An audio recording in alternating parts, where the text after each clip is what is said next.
దేవుని బిడ్డలారా, దేవుని వాక్యాలకు వెళదాం. దేవుడు చేరొచ్చిన మనందరితో కూడా మాట్లాడతారని నేను నమ్ముతూ ఉన్నాను. సంఖ్యాకాండము 13వ అధ్యాయం. సంఖ్యాకాండము 13వ అధ్యాయం 22వ వాక్యం నుండి 24 వరకు చదువుదాం. 22 నుంచి 24 వరకు చదువుకుందాం. వారు దక్షిణ దిక్కున ప్రయాణము చేసి హెబ్రోనుకు వచ్చిరి. అక్కడ అనాకీయులు అహీమాను, శేషయి, తల్మయి అను వారుండిరి. ఆ హెబ్రోను ఐగుప్తులోని సోయను కంటే 7 ఏండ్లు ముందుగా కట్టబడెను. వారు ఎష్కోలు లోయలకు వచ్చినప్పుడు అక్కడ ఒక గెలగల ద్రాక్ష చెట్టు యొక్క కొమ్మను కోసి దండెతో 2 మోసిరి. మరియు వారు కొన్ని దానిమ్మ పండ్లను కొన్ని అంజూర పండ్లను కొన్ని తెచ్చిరి. ఇశ్రాయేలీలు అక్కడ కోసిన ద్రాక్ష గెలను బట్టి ఆ స్థలమునకు ఎష్కోలు లోయ అను పేరు పెట్టబడిను. దేవునికి ఒకసారి చేతులెత్తి స్తోత్రం చెప్తాం. ఈ రాత్రి ప్రియ దేవుని బిడ్లారా, ఇశ్రాయేలు ప్రయాణంలో ఒక ప్రత్యేకమైన ఘట్టాన్ని మీకు జ్ఞాపకం చేయాలని పరిశుద్ధాత్ముడు ప్రేరేపణ కలగజేశాడు. ఈ రాత్రి మన సందేశం పేరు హెబ్రోను. అందరూ స్వరమెత్తి చెప్పండి, హెబ్రోను. ఈ హెబ్రోను ప్రతి విశ్వాసి స్వతంత్రించుకోవలసిన ఒక స్వాస్యం. దేవుని బిడ్డలందరూ స్వతంత్రించుకోవలసిన ఒక అద్భుతమైన స్వాస్యము హెబ్రోను. దేవుని బిడ్డలారా, ఇశ్రాయేలు ప్రయాణములో వారు అరణ్య ప్రయాణాన్ని ప్రారంభించి 19 సార్లు వారు అక్కడక్కడ ఆగినట్లుగా దేవుని వాక్యంలో మనం చూస్తాం. అంటే వారికి 19 బస్ స్టాపులు దేవుడు పెట్టాడు. ఒక్కొక్క స్టాప్ దగ్గర కొన్ని రోజులు ఆగి మేఘం మరలా పైకెత్తబడి మేఘం ప్రయాణం చేస్తూ ఉంటుండగా ఇశ్రాయేలు దాని వెనకాలే ప్రయాణం చేశారు. ఈ విధంగా వారు 40 సంవత్సరాలు అరణ్య ప్రయాణం చేశారని దేవుని వాక్యంలో మనం చదువుకుంటాం. అయితే వాక్యంలో మనం గమనించినట్లయితే హెబ్రోను అనబడిన ప్రాంతాన్ని, దాని తర్వాత ఎష్కోలు అనబడిన ప్రాంతాన్ని కూడా వారు వేగు చూడడానికి వెళ్ళినప్పుడు చూశారని దేవుని వాక్యంలో మనం చదువుకుంటాం. దేవునికి ఒకసారి గట్టిగా స్తోత్రం చెప్తారా? వారు వేగు చూడడానికి వెళ్ళినప్పుడు వారికి ఇవి చాలా ప్రాముఖ్యమైన ప్రాంతాలుగా మనకు కనబడతాయి. తరువాత చరిత్రలో మనం గమనిస్తే వాటిని వారు జయించినట్లు, వాటిని వారు స్వాధీనపరుచుకున్నట్లు, వాటిని వారు స్వాస్యంగా సంపాదించుకున్నట్లు, స్వాస్యంగా సంపాదించడానికి వారు యుద్ధము చేసి అక్కడున్న అనాకీలను వెళ్ళగొట్టి వాటిని స్వాస్యంగా సంపాదించుకునేట్లు వాక్యములో మనం గమనించగలుగుతాము. హెబ్రోను విశ్వాసులకు అనగా మనందరికీ పొందవలసిన ఒక ప్రాముఖ్యమైన, స్వతంత్రించుకోవలసిన ఒక ప్రాముఖ్యమైన స్వాస్యమని ఈ రాత్రి దేవుని సేవకుడిగా మీకు జ్ఞాపకం చేస్తూ ఉన్నాను. దేవునికి ఒకసారి గట్టిగా స్తోత్రం చెప్తాం. ప్రియ దేవుని బిడ్డలారా, హెబ్రోను అనగా అర్థం ఏంటి అంటే సహవాసము. హెబ్రోను అంటే అర్థం ఏంటి చెప్పండి? సహవాసం. ఈ హెబ్రోను సహవాసానికి సాదృశ్యంగా కనబడుతూ ఉన్నది. మన జీవితాల్లో సహవాసం అన్నది అతి ప్రాముఖ్యమైనది. మనము ఎవరితో సహవాసం చేస్తామో, ఎవరితో సాంగత్యం చేస్తామో వారి వలె మార్చబడతాం అన్నది లోకములో ఉన్న సామెత. అది వాస్తవమే దేవుని బిడ్డలారా. మనము దేవునితో సహవాసం చేసినట్లయితే దేవుని గుణలక్షణాలు మన జీవితంలో అలవర్చబడతాయి. విశ్వాసులతో సహవాసం చేసినప్పుడు మన జీవితంలోనికి విశ్వాసం పొందుకుంటాం. ప్రేమ కలిగిన వారితో సహవాసం చేస్తే ప్రేమను పొందుకుంటాం. దేవునికి స్తోత్రం చెప్పండి, హల్లెలూయా. పిసినారులతో సహవాసం చేస్తే ఏం పొందుకుంటాం? ఆ పిసినారుతనం మీకు చాలా ఫాస్ట్ ఉన్నారు. దేవునికి స్తోత్రం కలుగును గాక. దొంగలతో సహవాసం చేస్తే, మోసగాళ్ళతో సహవాసం చేస్తే, అంటే ఎవరితో సహవాసం చేస్తామో వారి పోలిక మనకు వస్తుంది, వారి గుణగణాలు మనకు వస్తాయి. అందుకే 6 నెలలు ఒకరితో సాంగత్యం చేస్తే వారు వీరవుతారు, వీరు వారవుతారు అంట. దేవుని బిడ్డలారా, ఒకసారి ఇంగ్లాండ్ దేశపు రాణి భారతదేశంలో మాట్లాడే చిలుక ఉంది అని విన్నదంట. మాట్లాడే చిలుక, ఇది మాట్లాడుతుంది, అంతేకాకుండా చక్కని పాటలు పాడుతుందని కూడా ఇంగ్లాండ్ మహారాణి తెలుసుకొని ఎలాగైనా ఈ చిలుకను తెప్పించుకొని తన ఆస్థానంలో అందరినీ, రాజకుటుంబీకులందరినీ పిలిపించుకొని ఆ చిలక చేత మాట్లాడించాలి, ఆ చిలక చేత పాటలు పాడించాలి అని చెప్పి ఆమె కోరుకొని మరి ఎలాగైనా భారతదేశం నుంచి దీన్ని తీసుకొని రండి అని చెప్పారంట. ఆ రోజుల్లో విమానాలు లేవు గనుక ఏం చేయాలి అంటే పడవలో తీసుకొని పోవాలి. కాబట్టి మాట్లాడే చిలుకను పట్టుకొని ఈ వ్యక్తి బయలుదేరాడు. ఆ చిలక మేనేజర్, దేవునికి స్తోత్రం చెప్పండి, బయలుదేరి ఆ చిలకను తీసుకొని దాన్ని ఒక పంజరంలో పెట్టి వాడు బయలుదేరాడు. షిప్లో బయలుదేరాడు, ఓడలో ప్రయాణం చేస్తూ బయలుదేరాడు. సుమారుగా ఇక్కడి నుంచి ఇంగ్లాండ్ దేశానికి వెళ్ళాలంటే సముద్రంలో 6 నెలలు పడుతుంది. కాబట్టి ఈ 6 నెలలు కూడా దాన్ని జాగ్రత్తగా చూసుకుంటూ, దానికి మేత వేస్తూ, దాంతో మాట్లాడుతూ, మరి దాన్ని భద్రంగా కాపాడుకుంటూ, ఎందుకంటే ఈ చిలకని ఎక్కడ ప్రజెంట్ చేయాలి అంటే ఇంగ్లాండ్ మహారాణి ముందు ప్రజెంట్ చేయాలి, ఇంగ్లాండ్ మహారాణితో మాట్లాడించాలి, ఆమె దీంతో మాట్లాడాలి, అలాగే అక్కడికి వచ్చిన సభ అందరితో కూడా మాట్లాడి ముచ్చటించి పాటలు పాడాలి అన్న ఉద్దేశంతో ఈ వ్యక్తి ఈ చిలకను జాగ్రత్తగా తీసుకొని వెళ్ళాడు. స్తోత్రం చెప్దాము సార్. మొత్తానికి దేవుని బిడ్డలారా, ఈ చిలుకను తీసుకొని వెళ్ళడం జరిగింది. ఇంగ్లాండ్ దేశంలో పెద్ద సభ ఏర్పాటు చేశారు. మహారాణి, రాజు కుటుంబీకులు అందరూ గ్యాదర్ అయిన తర్వాత, ప్రియులారా, నేను మీ యొద్దకు ఈ చిలుకను, అనగా మాట్లాడే చిలుకను తీసుకొచ్చాను, పాటలు పాడే చిలుకను కూడా తీసుకొచ్చాను అని చెప్పి ఆయన దాన్ని ప్రెజెంట్ చేసి దాన్ని అందరి ముందు ఒక స్టూల్ మీద, టేబుల్ మీద నిలవబెట్టి చూడండి, ఇది మాట్లాడుతుంది, ఇది పాడుతుంది అని చెప్పి ఆయన చెప్తూ ఉన్నాడు. చెప్తూ దాంతో ఈయన మాట్లాడుతూ ఉంటే ఈ చిలక నోరు తెరిచి పిచ్చి బూతులు తిడుతుంది. దీంతో ఏం మాట్లాడినా కానీ రివర్స్ తిడుతుంది, ఏది పలికినా కానీ రివర్స్ తిడుతుంది, ఏది మాట్లాడినా కానీ రివర్స్ తిడుతుంది. ఇదేంట్రా ఇలా తిడుతుంది, పాటలు పాడతావా అని అడుగుతున్నాడు. అలవాటు ప్రకారం అడుగుతుంటే వీడిని తిడుతుంది ఆ చిలక. ఏంట్రా ఇలా తిడుతుంది, ఏదో తేడా వచ్చింది. మహారాణి గారు చూస్తున్నారు ఏమవుతుంది అని. స్తోత్రం చెప్పండి. అందరూ చూస్తున్నారు విచిత్రంగా. వీడు తిట్టకుండా తిడుతుంది. ఏంట్రా ఇలా తిడుతుంది, అది బూతులు తిడుతుంది, మామూలు బూతులు కాదు, అట్లాంటి బూతులు తిడుతుంది. తిడుతుంటే ఇదేంట్రా ఈ చిలకేమైంది అని చెప్పి చాలా బాధపడిపోయాడు. ఆ షో కాస్త ఫెయిల్ అయిపోయినాక అర్థం చేసుకున్నాడు, ఏంట్రా అసలు ఈ చిలకేమైంది, ఇంటి దగ్గర అంత చక్కని పాటలు నేర్పించానే, అంత అద్భుతమైన మాటలు నేర్పించానే, మహారాణిని చూడగానే ఇలా అనాలి అలా అనాలి అని చెప్పానే, మరి ఎందుకు ఈ చిలక నోరు తెరిస్తే బూతులు మాట్లాడుతుంది, నోరు తెరిస్తే తిడుతుంది అని చెప్పి ఈయన బాగా ఆలోచించాడంట. ఆలోచించినాక తనతో పాటు ఒక వ్యక్తి వస్తే వాడిని అడిగాడంట, ఏంట్రా మన చిలక ఎలాగైపోయింది, ఇలా పాడైపోయింది ఏంటంటే, మరి పాడైకపోతే ఏమవుతుంది, ఆ ఓడలో చూసావా ప్రయాణం చేసినప్పుడు వాళ్ళంతా బూతులు మాట్లాడుకుంటే నీ చిలక వాళ్ళతో సహవాసం చేసిందని. స్తోత్రం చెప్పండి ఒకసారి. మరి ఆ 6 నెలలు ఏం విన్నది అనుకున్నాం? ఆ 6 నెలలు ఏమన్నా దైవికమైన పాటలు విన్నదా? ఆ 6 నెలలు ఏమన్నా మంచి సరైన మాటలు విన్నదనుకుంటున్నావా? 6 నెలలు ఆ ఓడలో ఒకడినొకడు తిట్టుకుంటుంటే, ఒకడితో ఒకడు బూతులు మాట్లాడుతుంటే, ఒకడినొకడు అరుచుకుంటుంటే, ఒకడినొకడు వ్యంగ్యంగా మాట్లాడుకుంటుంటే అవన్నీ విని నేర్చుకుంది. 6 నెలల్లో నీ చిలక మారిపోయింది చూసావా అన్నాడంట. దేవుని బిడ్డలారా, నిజమే, సహవాసం అన్నది చాలా శక్తివంతమైనది, ఇది మార్చగలదు. ఈ రాత్రి దేవుని సేవకుడిగా నిలవబడి చెప్తూ ఉన్నాను, దేవునితో సహవాసం చేసేవారిని దేవుడు తన వలే మార్చుకుంటాడు. ఈ మాట అర్థమైందని వారి చేతులెత్తి దేవుని నామానికి స్తోత్రం చెప్తాను. హల్లెలూయా. హెబ్రోను అనగా సహవాసం. హెబ్రోను యొద్దకు వీరు ప్రయాణం చేసి వెళ్తూ ఉన్నారు. దేవుని బిడ్డలారా, ఈ హెబ్రోనును ఒక వ్యక్తి కోరుకున్నట్టుగా కూడా దేవుని వాక్యంలో మనం చూస్తాం. ఈ హెబ్రోను ఎలాగైనా సంపాదించాలి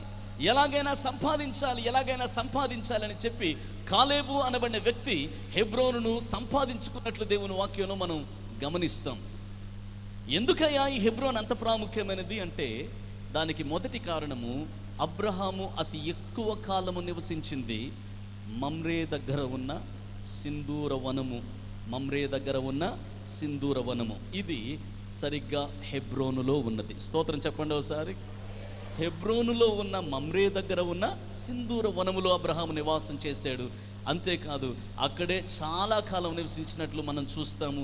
అక్కడే మక్పేలా అనే గుహను శారమ్మ కోసం కొన్నట్లుగా, అలాగే పితరులందరికీ సమాధులు కూడా అక్కడే ఏర్పాటు చేసినట్లుగా దేవుని వాక్యంలో మనం చూడగలుగుతాం. గనుక అబ్రహాము యొక్క స్వాస్థ్యం, అలాగే పితరులందరూ పాత పెట్టబడిన స్వాస్థ్యం కూడా ఈ హెబ్రోనే. గనుక హెబ్రోను చాలా ప్రాముఖ్యమైనది. అంతేకాకుండా బైబిల్ గ్రంథంలో మనం ముందుకు వెళ్ళినట్లయితే యెహోషువ దినాలలో దేశము విభాగించబడినప్పుడు మనం చూస్తే మీరు 6 ఆశ్రయపురాలు ఏర్పాటు చేసుకోవాలని ప్రభువు చెప్పాడు. దేవునికి స్తోత్రం కలుగును గాక. 12 గోత్రాల వారు. అయితే 6 ఆశ్రయపురాలు ఏర్పాటు చేసుకోవాలి. 6 ఆశ్రయపురాలు ఏర్పాటు చేసేటప్పుడు హెబ్రోను అన్న స్థలంలో కూడా మీరు ఆశ్రయపురం ఏర్పాటు చేసుకోవాలి. హెబ్రోను అన్నది కూడా ఒక ఆశ్రయపురంగా కేటాయించబడ్డం దేవుని వాక్యంలో మనం చూస్తాం. అందుకే హెబ్రోను ప్రధానమైనది, ప్రాముఖ్యమైనది. అంత మాత్రమే కాదు, హెబ్రోను నుండే దావీదు పరిపాలన ప్రారంభించాడు. 30 ఏండ్ల వయసులో దావీదును పట్టాభిషేకం చేసింది ఎక్కడయ్యా అంటే హెబ్రోనులో పట్టాభిషేకం చేశారు. అంత మాత్రమే కాదు, దావీదు వల్లే మిగతా రాజులందరూ కూడా హెబ్రోను నుండే పరిపాలన చేయాలని దేవుడు కోరుకున్నాడు. అంతటి ఉన్నతమైన స్థలం, అద్భుతమైన స్థలము హెబ్రోను అని మనం చూస్తాం. ఓసారి బిగ్గరగా స్తోత్రం చెప్దాం, చెప్పాలి హల్లెలూయా. ప్రియ దేవుని బిడ్డలారా, ఈ హెబ్రోన్ అనబడిన స్థలాన్ని, ఈ స్వాస్థ్యాన్ని వారు పొందుకోవాలని కోరుకున్నారు, ఎలాగైనా సాధించాలని కోరుకున్నారు. ఆశ్చర్యకరమైన విషయం ఏంటంటే, వేగు చూసినప్పుడు వీరు హెబ్రోన్ అనే స్థలానికి వచ్చారు. అక్కడున్న కొన్ని సంగతుల గురించి వారు పేర్కొన్నారు. మిగతావన్నీ చూసినప్పుడు దేశం అంతా చాలా బాగుంది, చాలా అద్భుతంగా ఉంది, రమ్యంగా ఉంది, పాలు తేనెలు ప్రవహించు దేశంగా ఉంది, వాగ్దాన దేశం చాలా సుభిక్షంగా ఉంది, అద్భుతమైన దేశం, కొండలను లోయలను కలిగిన దేశం, ఏ కొదువ లేని సస్యశ్యామలమైన దేశం. ఇంత అద్భుతమైన దేశాన్ని దేవుడు మనకిచ్చాడు అని చెప్తూనే హెబ్రోను అనబడ్డ ప్రాంతానికి వచ్చేసరికి అక్కడ మేము అనాకీయులను సూచితిమి అనే మాట మనం చూస్తాం. మిగతా స్థలాల గురించి మాట్లాడినప్పుడు శత్రువుల గురించి వారు మాట్లాడలేదు. మిగతా స్థలాల గురించి మాట్లాడినప్పుడు రాక్షసుల గురించి మాట్లాడలేదు. మిగతా స్థలాల గురించి మాట్లాడినప్పుడు వ్యతిరేకత గురించి మాట్లాడలేదు. కానీ హెబ్రోను అనబడిన స్థలానికి వచ్చేసరికి మాత్రం వారు ఏమని పేర్కొంటున్నారంటే, అయ్యో ఆ హెబ్రోనా, అయ్యా ఆ హెబ్రోన్ అంటావా, అక్కడ మేము ఎవరిని చూసామో తెలుసా, అనాకీయులను చూసాము అంటారు. స్తోత్రం చెప్పండి ఒకసారి, హల్లెలూయా. హెబ్రోను దాటి వెళ్ళిన తర్వాత, హెబ్రోను సాధించుకొని, హెబ్రోను సంపాదించుకొని దాటి వెళ్ళిన తర్వాత మేము ఎష్కోలుకు వచ్చి తిమి. ఎష్కోలు అనగా ద్రాక్ష గెల లేక ద్రాక్ష వల్లి అని దేవుని వాక్యంలో మనం చదువుకుంటాం. దేవుని నామానికి ఒకసారి గట్టిగా స్తోత్రం చెప్దాం. ప్రియమైన దేవుని బిడ్డారా, హెబ్రోను అన్నది ప్రతి విశ్వాసి సంపాదించవలసిన ఒక స్వాస్యం. ఏంటిదయ్యా స్వాస్యం అంటే, ప్రభు దగ్గర నుంచి ఆయనతో ఒక గొప్ప సంబంధాన్ని, సహవాసాన్ని స్వాస్యంగా పొందుకోవలసిన అవసరత మనకున్నది. దేవునికి ఒకసారి గట్టిగా స్తోత్రం చెప్దాం. స్వాస్యంగా పొందుకోవలసిన అవసరత మనకున్నది. మన జీవితాల్లో ఈ హెబ్రోనును సాధించుకోవాలి, ఈ హెబ్రోనును సంపాదించుకోవాలి. అయితే ఈ హెబ్రోనును సంపాదించుకోవాలంటే నిశ్చయంగా అక్కడున్న 3 అనాకీయులను కూడా ఖచ్చితంగా వారిని నశింపజేసి, వారితో యుద్ధం చేసి, పోరాడి వారిని ఓడించి మాత్రమే హెబ్రోనును స్వాధీనం చేసుకోగలుగుతాం. హెబ్రోనులో 3 అనాకీయులు ఉన్నారంట. ఆ 3 అనాకీయుల్ని నశింపజేయకుండా ఆ హెబ్రోన్ని స్వాధీనపరచుకోవడం అసాధ్యం. హెబ్రోను ఖచ్చితంగా కావాలి అంటే ఆ 3 అనాకీయుల్ని ఖచ్చితంగా ఆ ప్రాంతము నుంచి త్రోసివేయాలి, ఆ ప్రాంతము నుంచి చెదరగొట్టాలి, లేదా వారిని చంపివేయాలి. వారిని నశింపజేయకుండా హెబ్రోను అనే స్వాస్థ్యాన్ని సంపాదించుకోవడం కష్టం. ఈరోజు ఈ రాత్రికాల సమయంలో దేవుని సేవకుడిగా ఈ ప్రవచన వాక్కును నీ మీద పలుకుతూ ఉన్నాను. దేవుడు నీ కోసం, నీ కుటుంబం కోసం దాచి ఉంచిన స్వాస్థ్యమును ఆత్మీయంగాను, శారీరకంగాను, మానసికంగాను, ఆర్థికంగాను నీవు స్వతంత్రించుకుందువుగాక. చేతులెత్తి దేవునికి ఒకసారి గట్టిగా స్తోత్రం చెప్దాం. ఇశ్రాయేలుల కొరకు ఏ విధంగా దేవుడు ఒక స్వాస్థ్యాన్ని ఉంచాడో, ఇశ్రాయేలులు స్వతంత్రించుకోవడానికి దేవుడు ఒక అద్భుతమైన స్వాస్థ్యాన్ని వారి కొరకు ఉంచాడు, పాలు తేనెలు ప్రవహించు దేశాన్ని భవిష్యత్తుగా దేవుడు వారికి ఉంచాడు. అదేవిధంగా ప్రియ సహోదరి సహోదరుడా, నీకు, నీ పిల్లల కొరకు, నీ కుటుంబం కొరకు అద్భుతమైన స్వాస్థ్యాన్ని, అద్భుతమైన భవిష్యత్తును, అద్భుతమైన వాగ్దానాల్ని దేవుడు నీ కొరకు ఉంచాడు. ఖచ్చితంగా నీవు, నీ కుటుంబము వాటిని స్వతంత్రించుకొందురుగాక.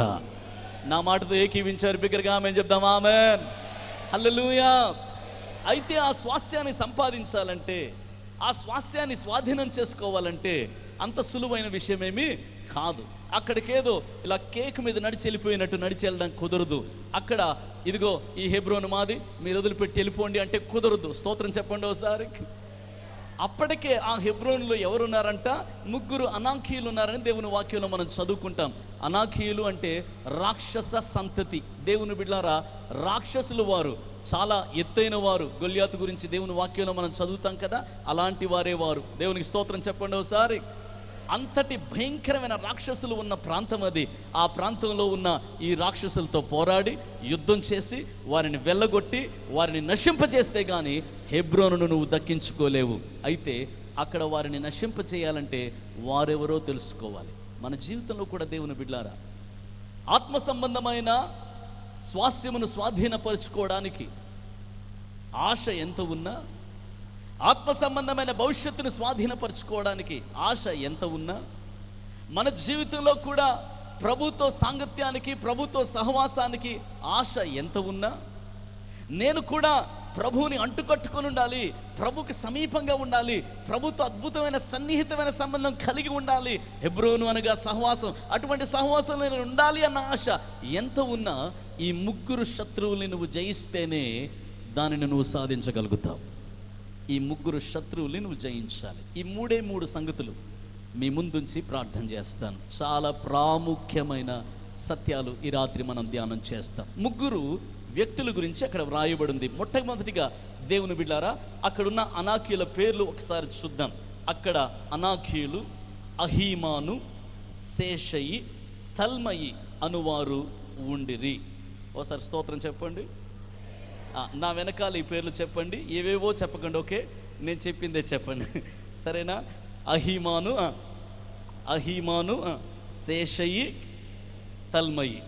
మరలా చెప్పండి. అహీమాను, శేషయి, తల్మయి. దేవునికి ఒకసారి చేతులెత్తి స్తోత్రం చెప్దాం.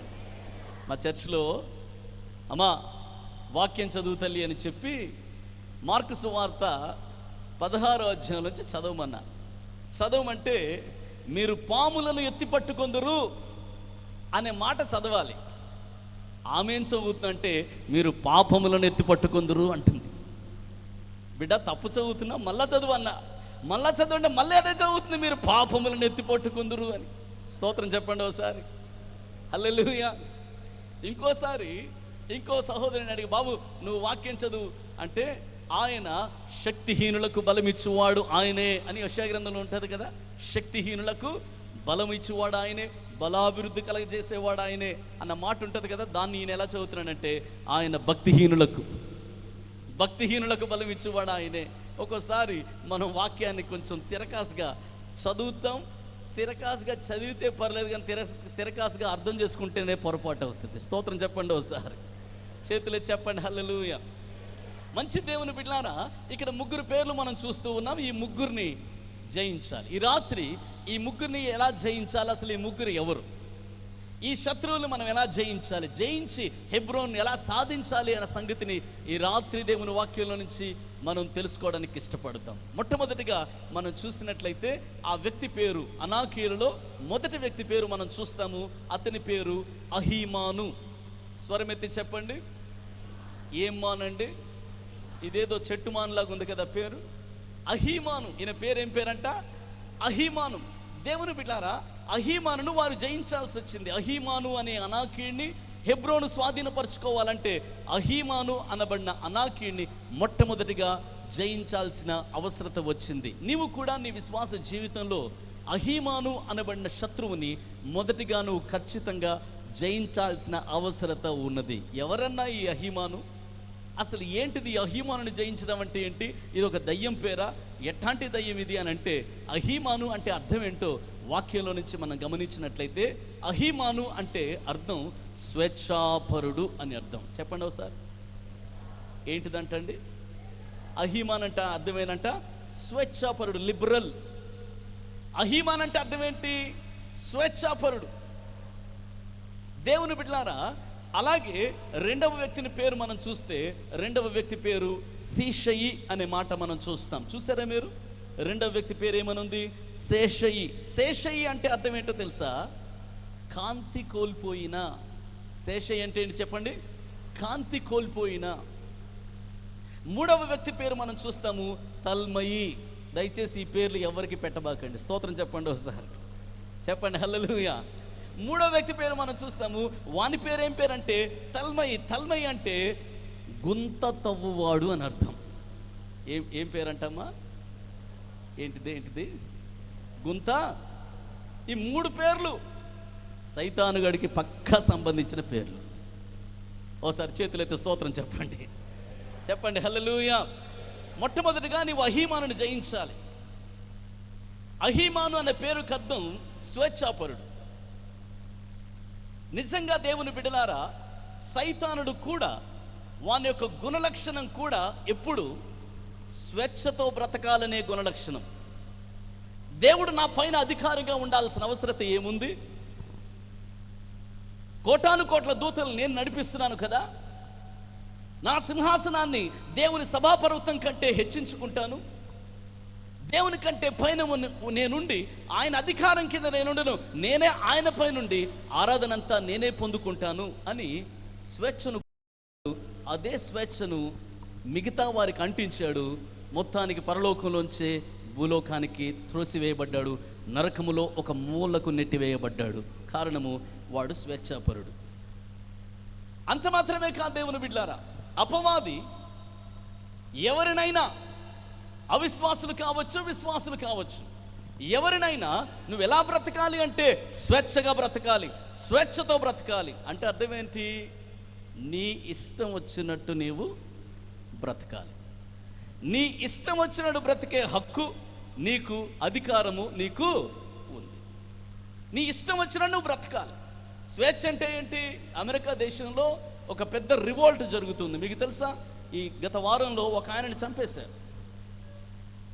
చార్లీ కర్క్ అనే ఒక గొప్ప దైవజనుని, గొప్ప ఇవాంజలిస్ట్ని చంపేశారు. కారణం ఏంటంటే ఆయన అమెరికా దేశంలో ఉన్న పాపానికి వ్యతిరేకంగా ప్రకటన చేస్తూ ఉన్నాడు. అమెరికా దేశంలో కాలేజ్ స్టూడెంట్స్ మధ్యలో, వేల మంది కాలేజ్ స్టూడెంట్స్ మధ్యలో ప్రతి కాలేజ్ యూనివర్సిటీకి వెళ్ళడం, అక్కడ వాక్యం అందించడం, వారు అడుగుతున్న ప్రశ్నలకు ఆయన జవాబిస్తే వారికి అవి నచ్చట్లేదు. కారణం ఏంటి అంటే వారు స్వేచ్ఛను కోరుకుంటున్నారు.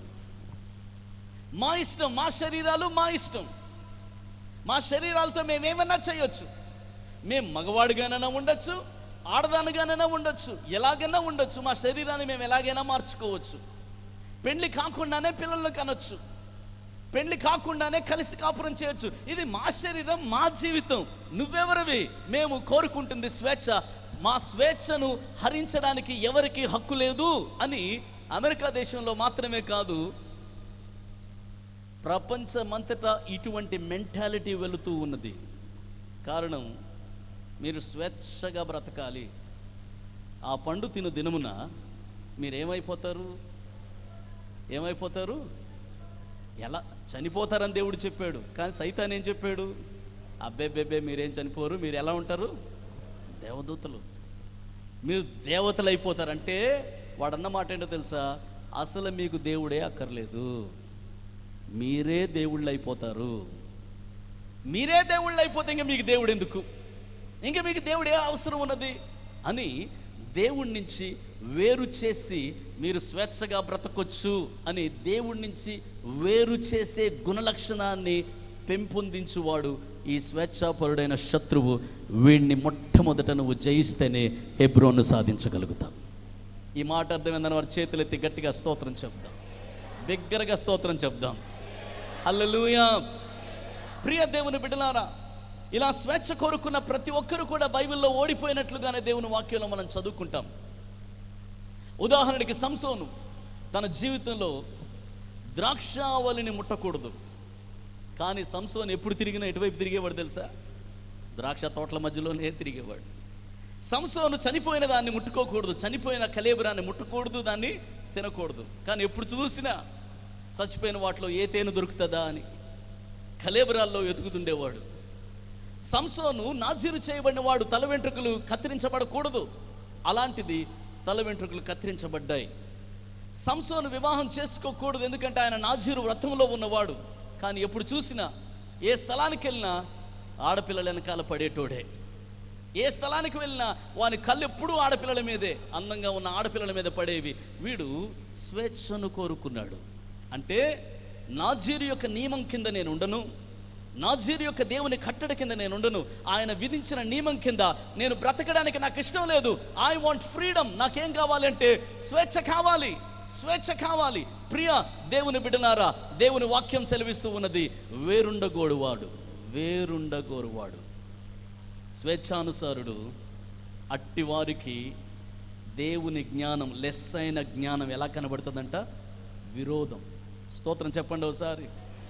స్వేచ్ఛను కోరుకునే వాడికి దేవుని జ్ఞానాన్ని బోధిస్తే, దేవుడు ఇలా చెప్తున్నాడు రా, దేవుని కట్టడిది, దేవుని ఆలోచన ఇది, ఇలా నువ్వు లోబడి ఉండాలి, దేవుని జ్ఞానానికి అతుక్కొని ఉండాలి, ఆయన జ్ఞానానికి లోబడి ఉండాలి, ఆయన క్రింద నువ్వు ఉన్నప్పుడు వర్ధిల్లుతావు, ఆయనకు లోబడుతూ నువ్వు వెళితే వర్ధిల్లుతావు, ఒక నడిపింపులో ఉంటే నువ్వు వర్ధిల్లుతావు అని చెప్పి దేవుని జ్ఞానాన్ని బోధిస్తే, స్వేచ్ఛాపరుడికి అది ఎలా కనబడుతుంది అంటే లెస్ అయిన జ్ఞానం విరోధంగా కనబడుతుంది.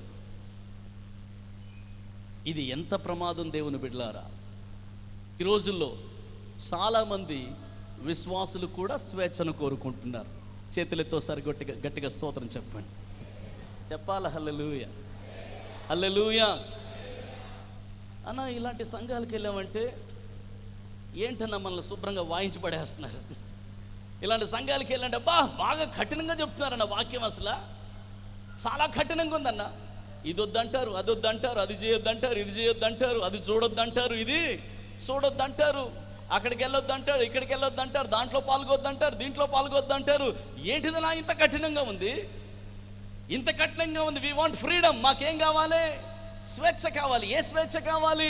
నాకు ఇష్టమైంది నేను చెయ్యాలి, నాకు ఇష్టమైనట్టు నేను నడుచుకోవాలి, నాకు ఏది మంచిగా అనిపిస్తుందో ఆ ప్రకారం నడుచుకోవాలని స్వేచ్ఛను కోరుకునే విశ్వాసులు ఎంతోమంది ఉన్నారు. కాబట్టే వారు ఎటువంటి సంఘాలు వెతుకుతూ ఉన్నారంటే, అసలు మనకి చెప్పేటోడే ఉండకూడదు ఆ సంఘంలో. స్తోత్రం చెప్పండి ఒకసారి. మనల్ని సరిచేసేవాడే ఉండకూడదు ఆ సంఘంలో. అసలు మనల్ని ఏ ఒక్కరు కూడా బ్రదర్ ఇలా ఉండకూడదు, సిస్టర్ ఇలా ఉండకూడదు అని చెప్పే వ్యక్తులు ఎవరు కూడా ఉండకూడదు. మనం ఎట్లా బ్రతికినా పర్లేదు, మనకు మాత్రం వాళ్ళు సెల్యూట్ కొట్టాలి. మనం ఎలా బ్రతికినా పర్లేదు, అబ్బా నువ్వు చాలా గొప్ప సిస్టర్, నువ్వు చాలా గ్రేట్ బ్రదర్ అని చెప్పి అంటూ ఉండాలి. అలాంటి సంఘాలను వెతుక్కుంటూ ఉన్నారు. ఈ రోజుల్లో లిటరల్గా ఏం జరుగుతూ ఉన్నదంటే దేవుని బిడ్డలారా, దేవుని మందిరాలను విడిచిపెట్టి ఏ పిలుపు, ఏ దర్శనం, ఏ వాక్య అనుభవం లేని సేవకుల దగ్గరికి, సంఘాలలోనికి, ఎక్కడెక్కడో ఒక చిన్న ఫంక్షన్ హాల్స్లో అక్కడ ఇక్కడ జరిగిస్తున్న ఆ స్థలాలకి ఆ దేవుని బిడ్డలారా చాలామంది సంఘాలను విడిచిపెట్టి అలాంటి ఆకర్షణీయమైన స్థలాలకు వెళ్ళడానికి గల కారణం స్వేచ్ఛను కోరుకుంటున్నారు. స్వేచ్ఛను కోరుకుంటున్నారు. అపవాది స్వేచ్ఛ ఇదిగో, ఇది నీకు స్వేచ్ఛ, ఇలా జీవిస్తే నీవు స్వేచ్ఛగా బ్రతకొచ్చు అని చెప్పి నిన్ను ఆకర్షించడానికి గల కారణం హెబ్రోను నువ్వు సాధించకుండా ఉండాలనే. నువ్వు జయించాల్సిన మొట్టమొదటి శత్రువు అహీమాను, స్వేచ్ఛాపరుడు అనే శత్రువును నువ్వు జయించాలి. ఈ మాట అర్థమైందని వారు చేతులెత్తి ఒకసారి గట్టిగా స్తోత్రం చెప్తాం. చెప్పండి హల్లెలూయా. అంటే అర్థం ఏంటి? బంధకాలలో నువ్వు జీవించాలా? కాదు. అంటే అర్థం ఏంటి? బానిసగా బ్రతకాలా? కాదు. అంటే అర్థం ఏంటి? ఎప్పుడు నువ్వు బానిసగానే బ్రతకాలా? కాదు. బానిసగా బ్రతకమని కాదు, క్రీస్తు వాక్యానికి కట్టుబడి బ్రతకాలి, దేవుని మాటకు కట్టుబడి బ్రతకాలి. దేవుని మాట ఏదైనా వద్దంటే వద్దే, దేవుని మాట ఏదైనా కాదంటే కాదే. దైవజనుడు ఏదైనా హెచ్చరిస్తే ఆ గీత దాటకుండా ఉండాలి. నా ఇష్టం, నేనేమన్నా చేయొచ్చు. స్తోత్రం చెప్పండి ఒకసారి. చెప్పండి హల్లెలూయా. స్తోత్రం చెప్పండి ఒకసారి. చేతులు చెప్పండి హల్లెలూయా. రీసెంట్గా ఒక సహోదరి మా సంఘానికి వచ్చే సహోదరే, ఒక 8 సంవత్సరాల నుంచి వచ్చింది. ఆమె రీసెంట్గా నా దగ్గరకు వచ్చి ప్రేయర్ లైన్లో నిలబడి ఆమె నన్ను అడుగుతుంది, అన్న నేను ఒక విషయం అడగాలనుకుంటున్నానన్న.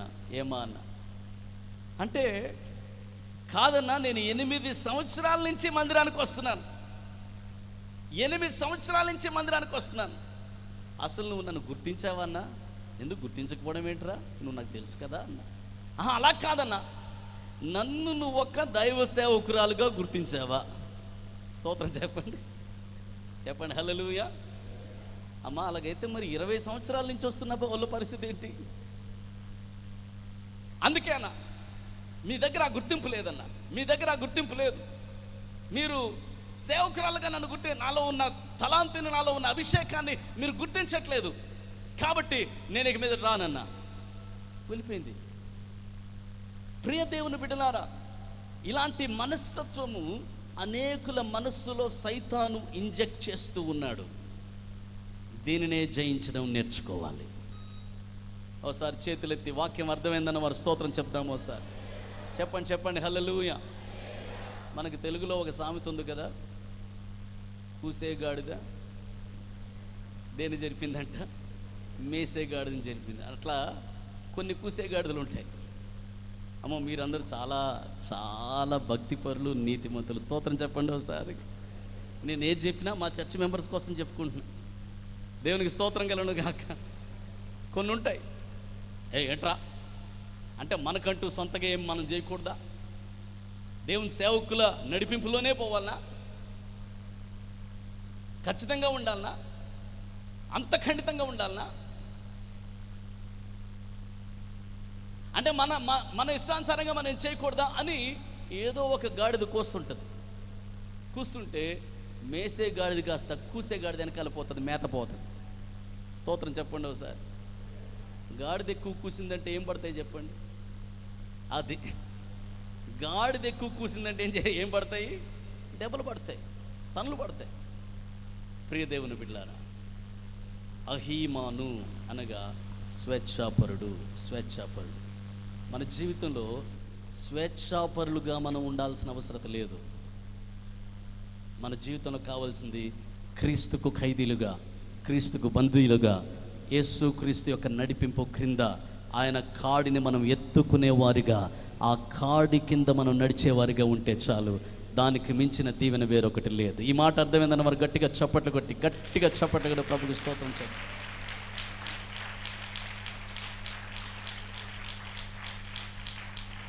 దేవునికి స్తోత్రం కలుగును గాక. చెప్పాల హల్లెలూయా, హల్లెలూయా.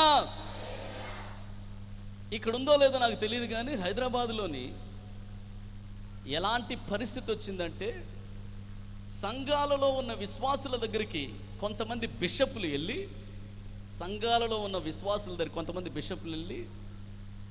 నువ్వు 5,000 కడితే చాలు నీకు పాదిరి సర్టిఫికేట్ ఇస్తా, నువ్వు 10,000 కడితే చాలు నీకు రెవరెండ్ ఇస్తా, నువ్వు 15,000 కడితే చాలు నువ్వు బిషప్ అయిపోవచ్చు అని సర్టిఫికెట్లు అమ్ముకొని తిరుగుతున్న వారు ఎంతోమంది ఉన్నారు. వీడికి పిలుపు లేదు, దర్శనము లేదు, అనుభవము లేదు, వాక్యము లేదు, పుట్టి సర్టిఫికెట్ మాత్రం కొనుక్కొని నేను కూడా పేదన్న అయిపోయినా. స్తోత్రం చెప్పండి ఒకసారి. నేను కూడా ఏమైపోయాను? పాదన్న అయిపోయినా. కొన్ని డబ్బులు ఎక్కువ పెడితే నువ్వు కూడా బిషప్ అయిపోవచ్చు. స్తోత్రం చెప్పండి హల్లెలూయా. పాదిరి అయిపోవచ్చు, బిషప్ అయిపోవచ్చు, ఏమన్నా అయిపోవచ్చు, ఏది కావాలంటే అది అయిపోవచ్చు. ఎందుకంటే డబ్బులు పెడితే వచ్చేస్తున్నాయి. సేవా అనుభవం అవసరం లేదా? ఒక దైవజనుడి క్రింద ఉండి నేర్చుకోవాల్సిన అనుభవం లేదా? అనుభవంలో ఎదగాల్సిన అవసరం లేదా? దేవుని పరిచయాన్ని ప్రాక్టికల్గా నేర్చుకునే అవసరం లేదా? అసలు ఒక దర్శనం అంటూ ఉండాల్సిన అవసరం లేదా? పిలుపు అన్నది ఉండాల్సిన అవసరం లేదా? ఇవేవీ లేకుండానే ఎవడో సర్టిఫికేట్ అమ్మాడు కదా అని చెప్పి ఆ సర్టిఫికేట్ని తీసుకొని నువ్వు అంటించుకొని నేను కూడా పాదిని అయిపోయాను అనుకుంటే స్వేచ్ఛా జీవితం. అలాంటి జీవితం మనిషిని ఓటమి పాలు చేస్తుంది. అందుకనే మొట్టమొదటిగా నీవు అహీమాను అన్న దాన్ని జయించాలి. చేతులెత్తి ఒకసారి గంభీరంగా స్తోత్రం చెప్పండి. యవన బిడ్డలకు ఒక సూచన ఇస్తూ ఉన్నాను. యవన బిడ్డలారా, మీ తల్లిదండ్రులను, మీ తల్లిదండ్రులకు అనుగ్రహించిన వారి తల్లిదండ్రులను అనగా మీ తాత, అమ్మమ్మ, మీ నాన్నమ్మ, మీ తాతయ్య, వీరిని దేవుడు మీకు కంచెగా ఉంచాడు. ఎలా ఉంచాడు చెప్పండి? కంచెగా ఉంచాడు. ఆ కంచెలో మీరు ఎదుగుతున్నట్టే భద్రంగా మీరు ఎదుగుతారు, క్షేమంగా మీరు ఎదుగుతారు. దేవునికి స్తోత్రం చెప్పండి ఒకసారి. హల్లెలూయా. ఋతుతో బోయోజు చెప్తాడమ్మా, వేరొక పొలంలో ఏరుకొనుటకు వెళ్ళిపోవద్దు. ఎందుకో తెలుసా? ఈ పొలంలోనే వేరుకో. ఈ పొలములో యవనస్తులకు నేను ఆజ్ఞాపించి చెప్పాను. అంటే ఈ పొలంలో నీకు క్షేమం ఉంది, ఈ పొలంలో నీకు భద్రత ఉంది, కాబట్టి ఇక్కడ నువ్వు వర్ధిల్లుతావు అనే మాటతో ఆమె నిజంగానే ఆ పొలములోనే నిలిచి ఆ భద్రతను అనుభవించి వర్ధిల్లింది. దేవుడు ఆశీర్వాదకరంగా ఆ బిడ్డ జీవితాన్ని మార్చేశాడు. ఈ రాత్రికాల సమయంలో మన చుట్టూ ఉండే కంచె ఎంత గొప్పది! ఆ కంచెలో మనం ఉండడం ఎంత గొప్పది! దేవునికి, దేవుని సేవకులకు, సంఘానికి లోబడుతూ ఒక తాటి మీద ముందుకు వెళ్ళడం ఎంత గొప్పది. మన వ్యక్తిగత స్వేచ్ఛను కోరుకుంటే సంసోనులాగా మన జీవితం పాడైపోతుంది కదా. ఈ రాత్రి ఆలోచన చేద్దాం. హెబ్రోనును జయించాలంటే మొట్టమొదటిగా అహీమానును జయించాలి. మీరందరూ వాక్యం వింటున్నారని నేను నమ్ముతూ ఉన్నాను. మొట్టమొదటి జయించాల్సిన శత్రువు ఎవరు చెప్పండి? చెప్పాలి. ఎవరిని జయించాలి? కొంచెం గట్టిగా చెప్పాలి. ఆమాను కాదు, ఎవరు? అహీమాన్ని జయించాలి. రెండవదిగా జయించాల్సింది శేషయి. రెండవదిగా జయించాల్సింది ఎవరు చెప్పండి? శేషయి. శేషయి అంటే అర్థం ఏంటి అంటే వాక్యంలో మనం గమనిస్తాము. శేషయి అంటే పాలిపోయిన లేదా కాంతి కోల్పోయిన. మీరు ఎప్పుడైనా చూసారా పాలిపోయిన ముఖాలు చూసారా? పాలిపోవడం అంటే ఏంటి? రక్తం లేకపోవడం. పాలిపోవడం అంటే రక్తం లేకపోవడం. శరీరం అంతా తెల్లగా కనబడుతుంది. మనం ఏమనుకుంటామంటే ఫెయిర్ అండ్ లవ్లీ రాసుకొని తెల్లబడ్డదేమో అని. స్తోత్రం చెప్పండి. అబ్బాయి ఎంత తెల్లగా ఉందిరా అంటే ఆ తెలుపు న్యాచురల్గా వచ్చిన తెలుపు కాదు. ఆ తెలుపు ఏదో సబ్బులు రుద్దినందుకు వచ్చింది కాదు, క్రీములు రాసినందుకు వచ్చింది కాదు. ఆ తెలుపు ఒంట్లో రక్తం చచ్చిపోయినందుకు వచ్చిన తెలుపు అది. స్తోత్రం చెప్పండి. అందుకే బ్రదర్స్కి చెప్తుంటే, ఒరే బాబు తెల్లగా ఉండాలన్న అమ్మాయి ఏమన్నా కానీ నాకు సంబంధం చూస్తే ఎట్ట ఉండాలా? తెల్లగా ఉండాలా. అంటే రాత్రి చీకట్లో కూడా దయ్యం లేక కనబడాలా, తెల్లగా ఉండాలా. ప్రియ దేవుని బిడ్డలారా, కొంతమందికి స్వాభావికంగానే తెలుపుదనం దేవుడు ఇచ్చాడు. దేవునికి స్తోత్రం కలుగును గాక. కానీ రక్తము లేకపోతే కూడా తెల్లగా అయిపోతారు. ఎందుకంటే వాళ్ళ ముఖం పాలిపోయిన ముఖం అయిపోతుంది. పాలిపోయిన ముఖం అయిపోతుంది. వారి యొక్క కంట్లో కాంతి ఉండదు. వారి ముఖంలో ఏమాత్రం కాంతి ఉండదు. స్తోత్రం చెప్పండి ఒకసారి. పాలిపోయిన వారు, కాంతిని కోల్పోయిన వారు. ప్రియ దేవుని బిడ్డలారా, నిజంగానే అపవాది యొక్క గుణలక్షణమే ఇది కూడా. అపవాది గొప్ప కాంతిలో జీవించాడు, గొప్ప వెలుగులో జీవించాడు, గొప్ప తేజస్సులో జీవించాడు. దేవుని సింహాసనమునకు ముందుగా అగ్ని రాళ్ల మధ్యలోని నడుస్తూ సంచరించే ఆ గొప్ప అనుభవాన్ని కలిగి ఉన్నాడు. కాంతివంతమైన తేజో నక్షత్రం వలె జీవించాడు. కానీ ఏం కోల్పోయాడు అంటే ఆ తేజాన్ని, ఆ కాంతిని అపవాది కోల్పోయాడు. వాని యొక్క ప్లాన్ ఏంటో తెలుసా? మన జీవితంలో కూడా ఉన్న కాంతిని, మన జీవితంలో ఉన్న దేవుని వెలుగును ఎలాగైనా తీసేయాలి. వీళ్ళ ముఖాలు ఎలాగైపోవాలంటే పాలిపోయిన ముఖంలాగా అయిపోవాలి. స్తోత్రం చెప్పండి ఒకసారి. రక్తం లేని వాళ్ళ ముఖం ఎలాగైపోద్ది అలాగైపోవాలని వాడు మన జీవితంలో ఉన్న జీవనంతటిని లాగేస్తూ ఉంటాడు. జలగ రక్తాన్ని లాగినట్టుగా మన జీవితంలో ఉన్న ఆత్మ సంబంధమైన బలం అంతటిని కూడా వాడు ఏం చేస్తాడు? లాగేస్తాడు, పీల్ చేస్తాడు. రక్తం అంతా వెళ్ళిపోతుంది, పాలిపోయిన ఆత్మీయ జీవితం అయిపోతుంది. ఈ రాత్రి ఎంతమంది ఆ స్థితిలో ఉన్నారో నాకు తెలియదు. కానీ నువ్వు కోల్పోయిన ఆ కాంతిని, నువ్వు కోల్పోయిన ఆ బలాన్ని, నీవు కోల్పోయిన ఆ ఆత్మీయ జీవితాన్ని మరలా సంపాదించుకోవడానికి ఈ రాత్రి దేవుడి ఈ స్థలానికి తీసుకొని వచ్చాడు. దేవునికి ఒకసారి చేతులెత్తి స్తోత్రం చెప్దాం. చెప్పండి హల్లెలూయా. మొదట బాగానే ఉంటారు, కానీ దేవుని వాక్యం అంటుంది దుష్ట సాంగత్యము మంచి నడవడిని చెరిపివేయును.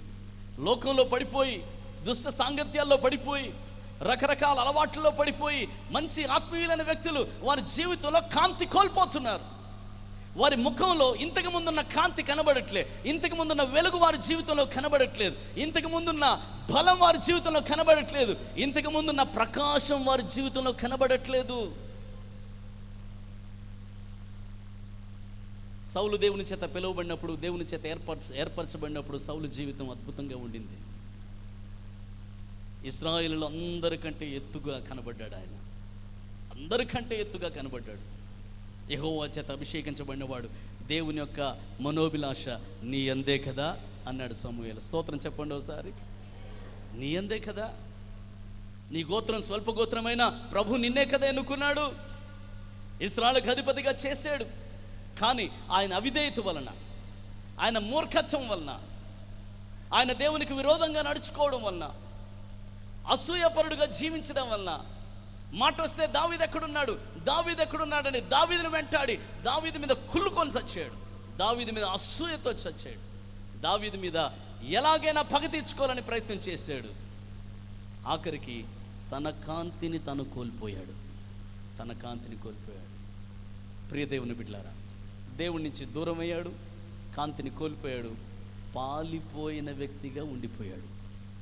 అప్పటికీ 40 సంవత్సరాలు పరిపాలన చేశాడంట. ఎన్ని సంవత్సరాలండి? 40 సంవత్సరాలు. నేను చదివినప్పుడల్లా ఆశ్చర్యపోతాను. దేవుడు వదిలిపెట్టాడు, దురాత్మ వచ్చి ఆయనని వెరిపిస్తుంది, ఆయన పరిస్థితి అది, కర్ణపిశాచాల దగ్గరికి వెళ్తున్నాడు, అయినా 40 సంవత్సరాలు పరిపాలన చేశాడంటే ఎట్లా చేసి ఉంటాడు రా అని ఆలోచించాను. స్తోత్రం చెప్పండి ఒకసారి. ఇప్పుడు స్విచ్ ఆఫ్ చేసిన తర్వాత కూడా ఫ్యాన్ తిరుగుతుందా? తిరగదా? ఆఫ్ చేయగానే వెంటనే ఆగిపోద్దా? లేదు లేదు. ఆఫ్ చేసిన తర్వాత కూడా కొద్దిసేపు దాంట్లో పవర్ ఉందా?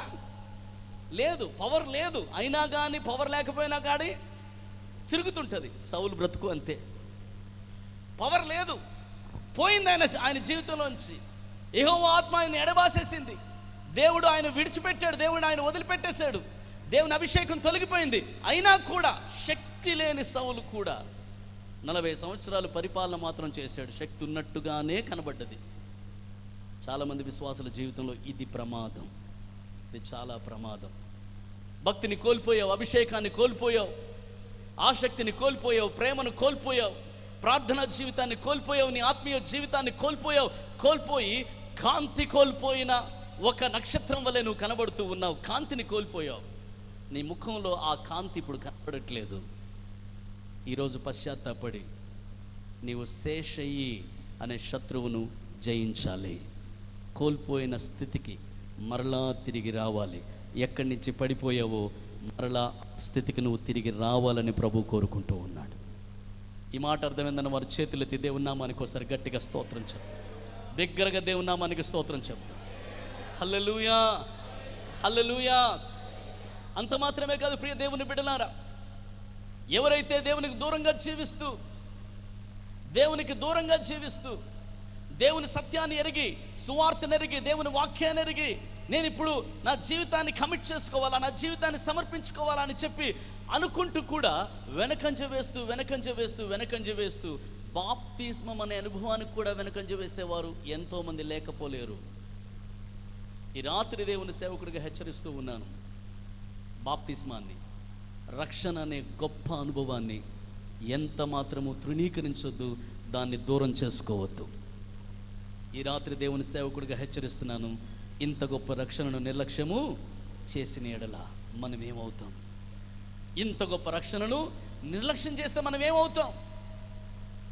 లేదన్నా ఆయన పొందిన రోజే నేను పొందుతాను. మా సహోదరు ఒక ఆమె చెప్పేది, ఆయన మునిగితే నేను మునుగుతానన్నా, ఆయన మునుగడు, ఈమె మునుగడు. స్తోత్రం చెప్పండి ఒకసారి. హల్లెలూయా. ఆయన మునుగడు, ఈమె మునుగదు. సంవత్సరాలు అయిపోయినాయి. వాక్యాన్ని నువ్వు గ్రహిస్తున్నావు, వాక్యాన్ని పొందుకుంటున్నావు, దేవునితో మాట్లాడుతున్నాడు. దేవునితో మాట్లాడుతూ ఉండగా ప్రియ సహోదరి సహోదరుడా, ఇదే అనుకూల సమయం, ఇదే రక్షణ దినమని గ్రహించి వెంటనే నీ జీవితాన్ని దేవునికి ఇచ్చావా, కాంతివంతమైన నక్షత్రంగా ఈ లోకంలో నువ్వు ప్రకాశించగలుగుతావు. దేవునికి ఒకసారి గట్టిగా స్తోత్రం చెప్దాం, దగ్గరగా స్తోత్రం చెప్దాం. ఒకవేళ నువ్వు రక్షించబడి దేవునికి దూరం అయ్యావా, ప్రభువులో కొంతకాలం బలంగా జీవించి పాలిపోయినట్టుగా, కాంతిని కోల్పోయినట్లుగా అయిపోయావా, ఈ రాత్రి దేవుడు నిన్ను హెచ్చరిస్తూ ఉన్నాడు. మరలా ఆ మొదట ప్రేమలోనికి, మొదట ఆత్మీయతలోనికి, మొదట భక్తిలోనికి తిరిగిరా. మరలా ప్రకాశించదువుగాక. మరలా నువ్వు ప్రకాశించాలి. దేవుని నామానికి చేతులెత్తి స్తోత్రం చెప్దాం. ఒకసారి చేతులెత్తి గంభీరంగా స్తోత్రం చెప్దాం. ఈ 2 శత్రువుల్ని జయించాలి. అప్పుడే హెబ్రోనును స్వాస్యంగా సంపాదించుకుంటాం. దేవుని నామానికి ఒకసారి బిగ్గరగా స్తోత్రం చెప్దామా? 3వది చెప్పి ప్రార్థన చేస్తాను. ప్రియ దేవుని బిడ్డలారా, చాలా ప్రాముఖ్యమైనది. ఈ మాటను మనం గమనిస్తే 3వ పదం లేదా 3వ పేరు ఏమని రాస్తుంది చెప్పండి? తల్మయి. మొదటి పేరేంటి? అహీమాను. వండర్ఫుల్. మీరు చాలా అద్భుతంగా వాక్యం వింటున్నారు. ఏదో ఒకసారి మీ గురించి మీరు గట్టిగా చప్పట్లు కొట్టుకోండి, కొట్టాల గట్టిగా. ఓకే, మొదటి పేరు ఎవరిది చెప్పండి? అహీమాన్. అహీమాన్ అంటే అర్థం ఏంటి? స్వేచ్ఛాపరుడు. ఓకే, 2వ పేరేంటి? శేషయి. శేషయి అంటే అర్థం ఏంటి? కాంతి కోల్పోయినా లేదా పాలిపోయినా. స్తోత్రం చెప్పండి ఒకసారి. మూడవ పేరు ఏం పేరు? తల్మయి. తల్మయి అంటే అర్థం ఏంటంటే గుంత తవ్వువాడు. తల్మయి అంటే అర్థం ఏంటి చెప్పండి ఒకసారి. మీ పక్కోళ్ళకి షేక్ హ్యాండ్ ఇచ్చి ఇది నీకు అర్థం కాకుండా ఉండదులే అండి అని చెప్పండి. చెప్పరే. దేవునికి ఒకసారి గట్టిగా స్తోత్రం చెప్దాం. తల్మయి అంటే అర్థం ఏంటి? గుంత తవ్వువాడు. ఆశ్చర్యకరం దేవుని బిడ్డలారా, ఈ 3 లక్షణాలు సైతాన్ గాడివే. ఒకటేమో స్వేచ్ఛాపరుడు, రెండవదేమో కాంతిని కోల్పోయినవాడు, మూడవదేమో గుంత తవ్వాడు. సైతాను గాడు తవ్వేటంత ప్రొఫెషనల్గా ఎవడు తవ్వలేడు. ఎదురుగా పెట్టి నువ్వు అలా నించుంటుండగానే నీ వెనకాల గుంత తవ్వేస్తాడు. తవ్వేసి మాట్లాడి ఈ అని తోసేస్తాడు. అర్థమవుతుందా? అసలు తవ్వినట్టు కూడా నీకు తెలియదు. ఎందుకంటే ఆడు మాట్లాడుతుంటే ఎంత మధురంగా ఉందో, ఎంత స్వీట్గా ఉందో, ఎంత బాగుందో, అబ్బా చాలా బాగా పొగుడుతున్నాడు, చాలా బాగుంది అన్నట్టుగా వింటుంటావు. విని విని విని విని విని విన్నావా, అయిపోయిందా గుంత తవ్వడం, అయిపోయిందా తోసేయండి అని. సైతానుగాడు గుణలక్షణమే గుంత తవ్వడం. చాలా మంది విశ్వాసుల కోసం ఈ ట్రాప్ని సైతాను వేసి పెట్టాడు. వాడు గుంత తవ్వి ఆ గుంత కనబడకుండా మీకు తెలుసా, పులుల్ని, సింహాల్ని, ఏనుగుల్ని ఎలా పడతారో మీకు తెలుసా? పులుల్ని కానీ, సింహాలను కానీ, ఏనుగుల్ని కానీ ఇదిగో రా గుంతలో పడంటారా? అట్లా రావు అవి. దేవునికి స్తోత్రం. అలా రావు. ముందు తవ్వి పెడతారు. ముందు తవ్వి పెట్టి చక్కగా తవ్వి పెట్టి చెట్ల కొమ్మలన్నీ తీసి శుభ్రంగా వాటి మీద పరుస్తారు. ఈ ఏనుగు స్టైల్గా నడుచుకొని వస్తుంటుంది అటువైపు. ఎదురుగా ఏం కనబడుతుంది ఏనుగుకి? ఆకులే కదా, కర్రలే కదా, కట్టెలే కదా, ఏదో చెట్టు పడిపోయి ఉంటుంది. నా తొండంతో ఇట్లంటే, నా కాలుతో అట్లంటే, ఇది ఇటుపోద్ది అటుపోద్ది అనుకొని స్టైల్గా పోతుంటుంది ఏనుగు. స్తోత్రం చెప్పండి ఒకసారి. చెప్పండి హల్లెలూయా. ఆ టైంలో నువ్వు పక్కన నిలబడి ఏనుగు గారు జాగ్రత్త అన్న, ఊరుక, ఏనుగు గారు జాగ్రత్త, ఊరుక, నీకేం తెలుసు, నేను ఎన్ని చూడలేదు ఇట్లాంటివి. స్తోత్రం చెప్పండి ఒకసారి. అసలుకి నా అనుభవంలో నేను ఎన్ని చూడలేదు ఇట్లాంటివి అంటుంటుంది ఏనుగు. మొత్తానికి స్టైల్గా నడుచుకొని వచ్చి ఇది ఉన్నదే అంత ఉంటుంది కదా, వచ్చి ఇదేముందిలే అని ఇట్లా అంటది. అనేసరికి బ్యాలెన్స్ అవుట్ అయి గుంతలో పడుతుంది. ఏనుగు కంటే పెద్ద గుంతది అన్న సంగతి ఏనుగుకి పడిన తర్వాత కానీ తెలియదు. మీ పక్కలకి షేక్ హ్యాండ్ ఇచ్చి చెప్పండి, జాగ్రత్త గుంతలు ఉన్నాయని చెప్పండి. చెప్పరేమి అన్న, వీళ్ళు షేక్ హ్యాండ్ ఇవ్వట్లేదేంటి? దేవునికి స్తోత్రం చెప్పండి ఒకసారి. చెప్పండి హల్లెలూయా, హల్లెలూయా. అమ్మా, నేను మీ గురించి చెప్తలేను, సైతాను గాడు మన కోసం తవ్వుతున్నాడు అని చెప్తున్నా. మీరెవరి కోసమో తవ్వుతున్నారు అనట్లే. స్తోత్రం చెప్పరేమి? చెప్పండి హల్లెలూయా. సైతాను గాడు మన కోసం తవ్వుతుంటాడు, కనబడకుండా తవ్వుతాడు, జాగ్రత్తగా తవ్వుతాడు. సరిగ్గా ఏ గుంత తవ్వితే నువ్వు దాంట్లో పడతావో అంత గుంత తవ్వుతాడు. ఏ గుంత తవ్వితే పడి మరలా లేవలేకుంటావో అంత గుంత తవ్వుతాడు. కానీ కనబడకుండా జాగ్రత్తగా దాన్ని కవర్ చేసి పెడతాడు. వాని పేరు గుంత తవ్వువాడు. తల్మై అంటే ఏంటి చెప్పండి? గుంత తవ్వువాడు. ఈ రాత్రి నా దేవుడు, కనికరం కలిగిన దేవుడు, పరలోకం నుంచి ఈ రాత్రి ఈ హాల్లో ఉన్న అందరినీ ప్రభు చూస్తూ ఉన్నాడు. నీవు ఏ గుంటలోని పడి ఉన్నా దేవుడు తన బలమైన హస్తాన్ని నీ వైపు చాపడానికి ఇష్టపడుతూ ఉన్నాడు. వారు పడిన గోతిలో నుండి నేను వారిని విడిపించుదును అని వాగ్దానం చేసిన ప్రభు మనకున్నాడు. చప్పట్ల కొట్టి ప్రభు నామని గట్టిగా చప్పట్ల కొట్టి ప్రభుకు స్తోత్రం చెల్లిద్దాం. అది ఎలాంటి గుంటైనా, అది ఎలాంటి గొయ్యైనా ప్రభు దానిలోంచి లేవనెత్తుతానని వాగ్దానం చేస్తూ ఉన్నాడు. చేతులతో ఒకసారి గట్టిగా స్తోత్రం చెప్తామా? దేవుని బిడ్డలారా, మనుషులు తవ్వే గుంతలు చాలా విచిత్రంగా ఉంటాయి. యోసేపు కోసం అన్నలే తవ్వారు గుంత. స్తోత్రం చెప్పండి ఒకసారి. అన్నలే తవ్వారు. ఎట్లా తవ్వారంటే తమ్ముడు కనబడగానే ఏంట్రా బాగున్నావా, ఒరే ఒరే మొన్న నీకు ఏదో కళ వచ్చిందన్నావు, ఆ కళ అదే అన్న కళ వచ్చింది, ఒక కళ కాదన్నా 2 కళలు వచ్చినాయి, ఏదో చెప్పు చెప్పు చెప్పు. ఇట్లా యోసేపును మాటల్లో పెట్టి యోసేపు రాకముందే ప్లానింగ్ చేసుకొని, ఇదిగో కలలు కొనువాడు వచ్చుచున్నాడు, వాణ్ణి కొట్టి వాని పై వస్త్రాన్ని తీసుకొని నీళ్లు లేని ఈ గుంట్లో పడేద్దాం, వాడిని చంపి ఈ గుంట్లో పడేద్దామని చెప్పి ప్రిపేర్ అయిపోయారు. చాలా ప్రీ ప్లాన్డ్గా చాలా ప్లాన్ చేసేసుకున్నారు వాళ్ళు. యోసేపు రాగానే యోసేపుతో ప్రేమగానే మాట్లాడారు. ఆ తర్వాత యోసేపును కొట్టారు, యోసేపుని తీసుకెళ్ళి దాంట్లో పడేశారు. కానీ కరుణ కలిగిన దేవుడు, కనికరం కలిగిన దేవుడు ఆ గుంటలో నుంచి యోసేపును తీశాడు, సింహాసనం మీద కూర్చుండబెట్టాడు. ఈ మాట అర్థమైందన్న వారు గట్టిగా చప్పట్లు కొట్టి ప్రభుకి స్తోత్రం చెల్లిద్దాం.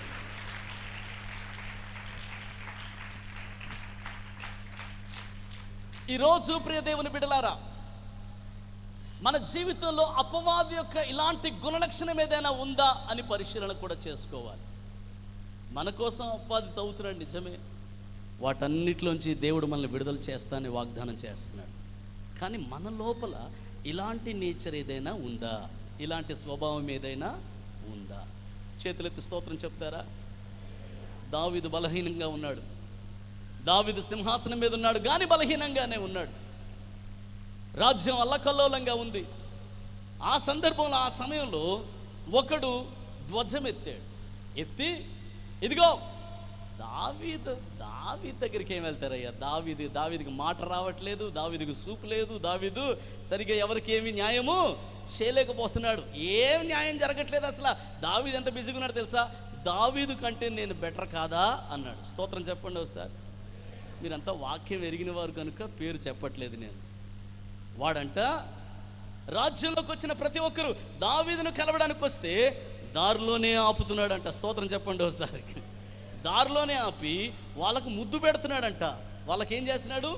ముద్దు పెడుతున్నాడు. ముద్దు పెట్టి వాళ్ళని కౌగిలించుకొని వాళ్ళ మీద ఈయనకి ఎంతో ప్రేమ ఉన్నట్టుగా నటించి, దావీదేం నీకు న్యాయం తీరుస్తాడు, నేను న్యాయం తీరుస్తాను, దావీదు ముసలైపోయాడు, దావీదు బలహీనుడైపోయాడు, దావీదేం న్యాయం తీరుస్తాడు, అయినా కానీ నీకు మనం ఉన్నాం కదా అని దావీదు కంటే ఎక్కువ అభిషేకం ఉన్నట్టు, దావీదు కంటే ఎక్కువ తెలివితేటలు ఉన్నట్టు, దావీదు కంటే ఎక్కువ జ్ఞానం ఉన్నట్టు, దావీదు కంటే ఎక్కువ న్యాయం ప్రజలకు చేసేటట్టు, అసలు దావీదుకి లేనిపోని ప్రేమ వీడికి ఎక్కువ ఉన్నట్టుగా నటించి దావీదు వెనకాలే గుంత తీశాడు.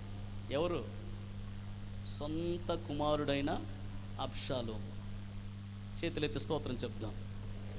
ఒక్కసారి ఏమనుకోవద్దు, ఒక్కసారి మీ పక్క వాళ్ళని చూసి గుంతలు తీసేవారు చాలామంది ఉన్నారు, జాగ్రత్త అని చెప్పరేమమ్మా. మీరు చెప్పకపోతే ఈరోజు వదలనిక. నేను ఆల్రెడీ పాస్టర్ గారితో చెప్పేశాను. స్తోత్రం చెప్పండి ఒకసారి. అన్న వీళ్ళు కానీ వాక్యానికి రెస్పాండ్ అవుతే ఈరోజు ఎంతసేపు అయినా పర్లేదు చెప్తానన్నాను. దేవునికి స్తోత్రం చెప్పండి ఒకసారి. చెప్పండి, పక్కన ఎవరున్నా పర్లేదు, షేక్ అండి చెప్పండి. గుంటలు తీసే వాళ్ళు చాలామంది ఉన్నారు, జాగ్రత్త అని చెప్పండి. కనబడతారా వాళ్ళు? ఏమన్నా గడ్డపార, పార, గుణపం, పలుగు ఇవన్నీ పట్టుకొని ఇక్కడ గుంతలు తీయబడును అని ఏమైనా కనపడతారా? లేదు. కానీ గుంతలు తీస్తారు, వాళ్ళ మాటలతోనే తీస్తారు. నీకు తెలియదు అసలు, నువ్వు దాంట్లో పడే వరకు తెలియదు, నష్టం కలిగే వరకు తెలియదు. గుంత తవ్వువాడు, అపవాది తవ్విన ప్రతి గుంటలో నుంచి దేవాతి దేవుడు నీకు గొప్ప విడుదల, విమోచన అనుగ్రహించే దేవుడుగా ఉన్నాడు. అలాగే మనుష్యులు నీకు వ్యతిరేక్తంగా తవ్వే ప్రతి గోతిలో నుంచి, ప్రతి గుంటలో నుంచి నా దేవుడు నిన్ను పైకి లేవనెత్తుతాడు, ఉన్నతమైన స్థితిలో నిన్ను కూర్చుండబెడతాడు. ఈ మాట అర్థమైందని వారి చేతులెత్తి దేవుని నామానికి ఒకసారి గట్టిగా స్తోత్రం చెప్తాం. చెప్పండి హల్లెలూయా. మనలో ఏ ఒక్కరిలో కూడా అబ్షాలోము వంటి ఆలోచన కానీ, అబ్షాలోము వంటి యుక్తి కానీ, అబ్షాలోము వంటి సైతాను యొక్క గుణలక్షణం కానీ మనలోనికి రానివ్వకుండా భద్రంగా కాపాడుకుంటే గుంత తవ్వువాడిని, తల్మైని మనం జయించిన వారుగా ఉంటాం. చేతులెత్తి స్తోత్రం చెప్దామా? చెప్పండి హల్లెలూయా. ముగ్గురిని జయించాలంటే, హెబ్రోను సాధించాలంటే మొట్టమొదట అహిమాను జయించాలి, రెండవదిగా శేషాన్ని జయించాలి. మూడవదిగా తల్మైని జయించాలి. అంటే అర్థం ఏంటి? స్వేచ్ఛాపరుడుగా నువ్వు జీవించాలి అనే తత్వాన్ని జయించాలి. నీకు స్వేచ్ఛ ఉంది, ఏమన్నా తీసుకో, ఏమన్నా కోరుకో, ఎట్లయినా బ్రతుకు, ఏమన్నా చెయ్యు, అసలు నీకు ఇంకొకరు చెప్పాల్సిన అవసరం లేదు, ఒక నడిపింపులో నువ్వు ఉండాల్సిన అవసరం లేదు, నువ్వు స్వేచ్ఛగా బ్రతుకు, నీ ఇష్టానుసారంగా చెయ్యి అనే తత్వాన్ని, ఆ భావనను నువ్వు జయించాలి. రెండవదిగా శేషయి అనగా పాలిపోయిన, కాంతి కోల్పోయిన, మన జీవితంలో, ఆత్మీయ జీవితంలో ఎక్కడ కాంతి కోల్పోయామో, ఎప్పుడు కోల్పోయామో గ్రహించి తిరిగి ప్రభు దగ్గరికి వచ్చినట్లయితే, ప్రభు దగ్గర సమర్పణ చేసుకున్నట్లయితే నిశ్చయంగా మరలా నీతి సూర్యుని యొక్క కాంతి మనలో ప్రకాశిస్తుంది. ఆయన కాంతిని పొందిన వారమై ఈ లోకంలో ప్రకాశించగలుగుతాం. దేవునికి స్తోత్రం కలుగును గాక. మూడవదిగా మనం చూస్తాం, అపవాది గుంత తవ్వువాడు, తల్మై అనే అనాకీడు అక్కడున్నాడు, వాణ్ణి కూడా జయించాలి. జయించినప్పుడే హెబ్రోనును సాధించగలుగుతాం. మన జీవితాల్లో అపవాది ఎన్ని గుంటలు తవ్వినా వాడిని జయించే జ్ఞానాన్ని దేవుడు నీకు అనుగ్రహించును గాక. ఈ లోకములో ఎంతమంది నీకు వెనకాల ఎన్ని గుంటలు తవ్వినా వారిని జయించే జ్ఞానాన్ని, అద్భుతమైన వివేచన జ్ఞానాన్ని దేవుడు నీకు అనుగ్రహించును గాక. ఈ మాట అర్థమైందని వారి చేతులెత్తి దేవుని నామానికి స్తోత్రం చెప్పు. హల్లెలూయా. ఈ ముగ్గురిని జయించిన వాడు హెబ్రోను జయిస్తాడు, హెబ్రోను సాధిస్తాడు. ఈ ముగ్గురిని జయిస్తే హెబ్రోను స్వాధీనమైనట్టే లెక్క. ఆశ్చర్యకరమైన విషయం ఏంటో తెలుసా? వారు హెబ్రోనుకు వచ్చిరి, అక్కడ ఈ ముగ్గురు అనాకెళ్ళి చూసిరి అనే మాట చదివి ఆ తర్వాత మనం చూస్తాము. వారు ఎష్కోలు లోయలోనికి వచ్చి అక్కడ ఒక గెలగల ద్రాక్ష చెట్టు యొక్క కొమ్మను కోసి దండెతో ఇద్దరు మోసిరి. చాలండి, ఈ మాటతో నేను ముగిస్తాను. హెబ్రోను దాటితే ఎష్కోలు. అందరు నా వెనకాల చెప్పండి, హెబ్రోను దాటితే ఎష్కోలు. మరలా చెప్పండి, హెబ్రోను దాటితే, హెబ్రోను దాటకపోతే ఎష్కోలు లేదు. హెబ్రోనును మొదట స్వాధీనపరుచుకుంటేనే ఎక్కడ అడుగు పెడతావు? ఎష్కోలు అడుగు పెడతావు. ఎష్కోలు అంటే ద్రాక్ష గెల, అంటే ద్రాక్షలు ఫలించినట్లుగా అంతటి ఫలభరితమైన జీవితంలోకి నువ్వు అడుగు పెట్టాలంటే మొదట హెబ్రోనును సాధించుకోవాలి. దేవునికి స్తోత్రం కలుగును గాక. ఈ హెబ్రోను నువ్వు సంపాదించుకున్నావనుకో, ఈ హెబ్రోను నువ్వు సాధించుకున్నావనుకో, నీ జీవితం ఎక్కడ అడుగు పెడుతుందంటే ద్రాక్ష గెల ఫలించినట్లుగా ఫలింపులోనికి, ఒక అద్భుతమైన ఫలింపులోనికి నీ జీవితం అడుగు పెడుతుంది. నా దేవుని పేరట ఈరోజు ప్రకటన చేస్తూ ఉన్నాను, ఈ స్థలంలో ఉన్న ప్రతి కుటుంబము ఎష్కోలు వలె ఉండనుగాక. ద్రాక్షగెల అద్భుతంగా ఫలించినట్లుగా, బరువైన ద్రాక్షగెల ఎంత అద్భుతంగా ఫలిస్తుందో నీ కుటుంబము కూడా ఆ విధంగానే ఫలించునుగాక. ఫలిస్తుందని నమ్మిన వారు గట్టిగా చప్పట్లు కొట్టేసేకి స్తోత్రం చెల్లిద్దాం. ఎంత ఫలించింది అంటే గెలను ఇద్దరు మోసారంట. స్తోత్రం చెప్పండి ఒకసారి. సరదాగా ఒక మాట చెప్తా, ద్రాక్ష పండ్లు కొంటారా కొనరా అంటే సీజన్ వచ్చినప్పుడు కొంటారా కొనరా? ఇద్దరు ఎప్పుడన్నా మోసుకొచ్చారా మీరు? ఏమండి, ఇద్దరు మోసుకొని ఇంటికి ఎప్పుడైనా వచ్చారా? లేదు. ఎంత కొంటాం? మహా అయితే పావు కిలో, లేదా అరకిలో, లేకపోతే కేజీ, లేకపోతే 2 కేజీలు. ఇవాళ తిందాంలే పర్లే, 2 కేజీలు, మ్యాక్సిమం 2 కేజీలు. కానీ వీళ్ళంట ఎష్కోలు నుంచి వస్తున్నప్పుడు ఎలా వస్తున్నారు తెలుసా? ఇదిగో ఇలా కర్ర పట్టుకొని కాడి వేసుకొని అవతల కూడా పట్టుకున్నాడంట, యువతల కూడా పట్టుకున్నాడంట, మధ్యలో ద్రాక్షగెల అలాగా బరువుగా తూలుతుందంట, అలా మోసుకొని వచ్చారంట.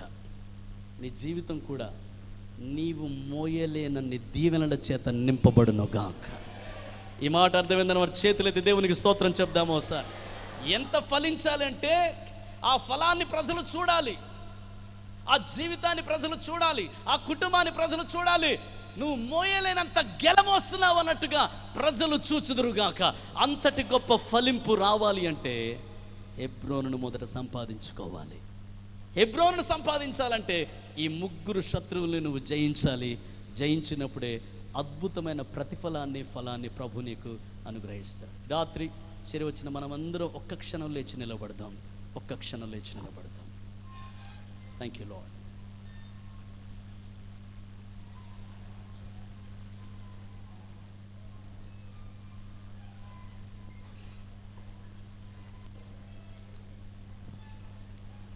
కినమహలబ షకరబోహరబ కషహ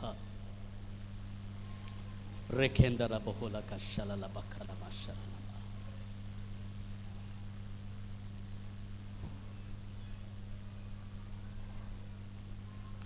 ఉన్న చోట రెండు చేతులు పైకెత్తుదాం. ఈ వాక్యమును బట్టి మనలో ప్రతి ఒక్కరం ప్రభు ముందు తీర్మానం చేసుకోవలసిందే. అయ్యా, సహవాసాన్ని నేను కోరుకుంటున్నానా? నీతో పవిత్రమైన బంధాన్ని, సంబంధాన్ని కోరుకుంటున్నానా? లేక ఈ లోక సంబంధమైన సంబంధాల్ని, లోక సంబంధమైన సహవాసాల్ని నేను కోరుకుంటున్నానా? ప్రశ్న వేసుకుంటున్నాను ప్రభువా. ఈ రాత్రి నీతో సహవాసాన్ని, నీతో సాంగత్యాన్ని నేను కోరుకుంటున్నాను ప్రభువా. చేతులెత్తి ప్రభు సందులో అడుగుదామా? నీతో సాంగత్యం కావాలి ప్రభువా. నీతో నీతో నీతో నీతో నేను సంబంధాన్ని కలిగి ఉండాలి ప్రభువా. నీతో నేను నడవాలనైనా, నీతో నేను మాట్లాడాలి ప్రభువా. నీతో సహవాసాన్ని, సాంగత్యాన్ని కోరుకుంటున్నానయ్యా. స్తోత్రమయ్యా, స్తోత్రం తండ్రి. నీతో సాంగత్యాన్ని కోరుకుంటున్నాను కనుకనే ఈ రాత్రి తీర్మానం చేసుకుంటున్నాను ప్రభువా. అహీమాను నేను జయిస్తాను, శేషయ్యను నేను జయిస్తాను, తల్మయ్యైన శత్రువుని నేను జయిస్తాను. నిశ్చయంగా ఈ శత్రువులు నా జీవితంలో ఎదురయ్యారు ప్రభువా, నేను జయిస్తాను. ఈ నేచర్ నాకు ఎదురవుతుంది, దీన్ని నేను జయిస్తాను ప్రభువా, నిశ్చయంగా జయిస్తాను ప్రభువా. అనేక సార్లు అపవాది నన్ను ఎందుకు ఆత్మీయ జీవితం అనుకుంటూ, భక్తి జీవితం అనుకుంటూ ఎందుకు అంత బాధపడుతున్నావు? ఎందుకు అంత కష్టపడుతున్నావు? లోకంలోనికి రా, స్వేచ్ఛగా బ్రతుకు, స్వేచ్ఛగా బ్రతుకు, స్వేచ్ఛగా బ్రతుకు. లోకంలో ఎంత స్వేచ్ఛ ఉందో చూసావా? స్వేచ్ఛాపరుడుగా ఉండునట్లుగా లెస్ అయిన దేవుని జ్ఞానానికి విరోధంగా నిన్ను రేపుతూ ఉన్నాడు. ఈ రాత్రి ప్రభు నిన్ను హెచ్చరిస్తూ ఉన్నాడు. నా కుమారుడా, లెస్ అయిన దేవుని జ్ఞానాన్ని వ్యతిరేకించి దాన్ని విడిచి నువ్వు వెళ్ళావా, నీ జీవితం అంధకారం అయిపోతుంది. జాగ్రత్త, జాగ్రత్త, జాగ్రత్త.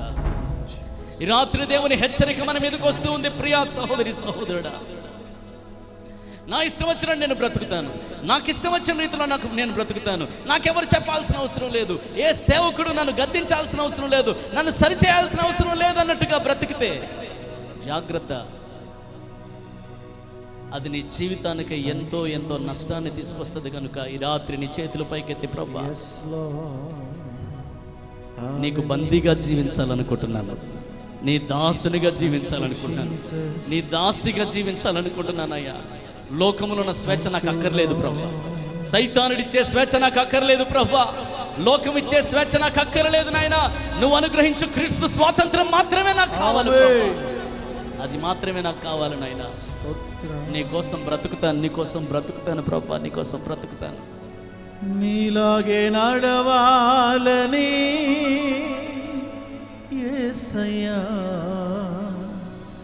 నీ చిత్తం నెరవేర్చని. నీలాగే నడవాలని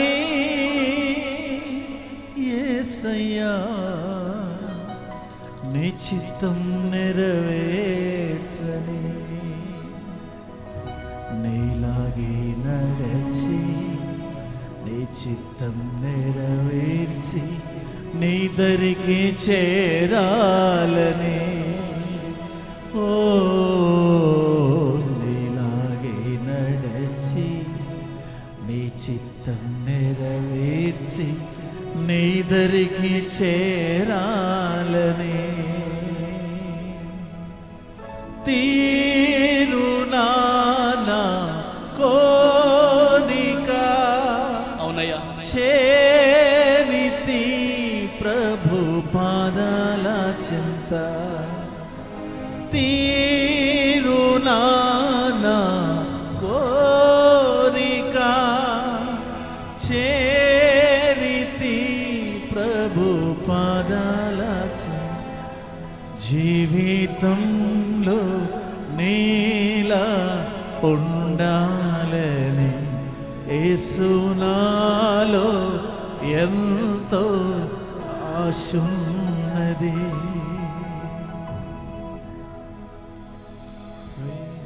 థ్యాంక్ యూ లార్డ్. స్తోత్రమయ్యా, మీకు స్తోత్రం. రెండు చేతులు పైకెత్తండి. చిన్న ప్రార్థన చేస్తూ ఉన్నాను. నాకు తెలుసు మనలో ప్రతి ఒక్కరం ప్రభు పాదాలు పట్టుకున్నాం.